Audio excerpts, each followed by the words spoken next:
Greetings, fellow planeteers. My name is Hlumela Mduduma, and this is a short video which I'm going to tell you just a little bit about my home province, Eastern Cape, and I'm from East London in the Eastern Cape.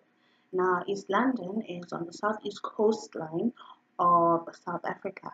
East London, which is commonly known as the Buffalo City Metropolitan, which hosts 265,000 people, and 755 of those 755 people in its metropolitan.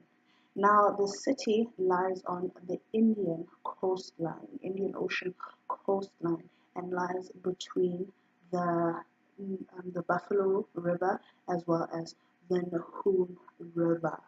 Now, East London hosts one of the country's only river ports. Now, for some of us who do not know what a river port is very simply an inland extension of a seaport, but it is connected by rail to the docks. East London is very beautiful and lush green grasslands and mountains, rolling hill mountains. It is dominated by the Xhosa culture and people from the Transkei homelands. Transkei, which is what was called as an old name. Here people are dependent on cattle, maize, as well as sorghum farming. The coast is raised with deep forest riverines. You can just imagine what beautiful scenery that is. It just brings calm to your mind and just calm to your body, just thinking about the riverine and the lush greenness of the province. Now, when we get a little deeper into the climatic trends, East London hasn't really got a defined wet and dry season, but the wet season have been recorded to be between the autumn as well as the spring. And very interestingly enough, the spring has been recorded to have the higher temperatures than the summer in the Eastern Cape as well as the East London, specifically in East London. And we do have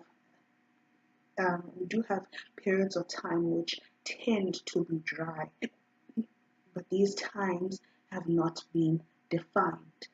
Now, the East London has a depth to groundwater of generally 15 to 30 meters, while the northeastern parts of the province have 5 to 15 meters. And this is great for groundwater exploitation because the Eastern Cape areas is basically made up of intergranular aquifer types.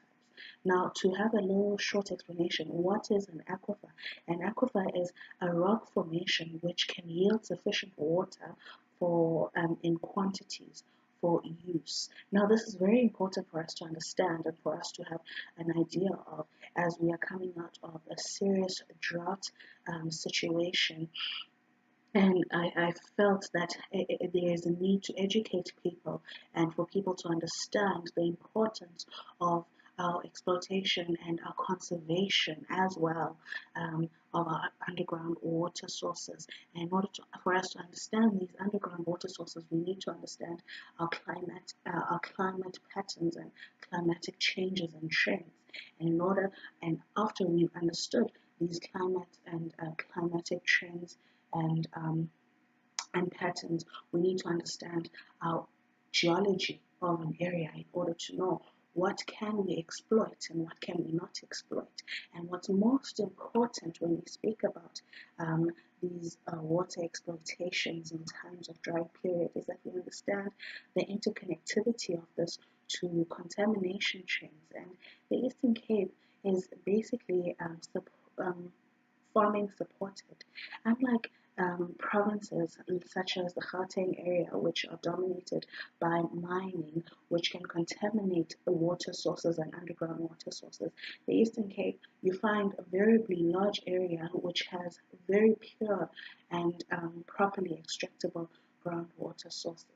I would love to tell you so much more about the Eastern Cape and its beautiful culture, its beautiful people. And I hope you choose me for HPW 2018. Thank you.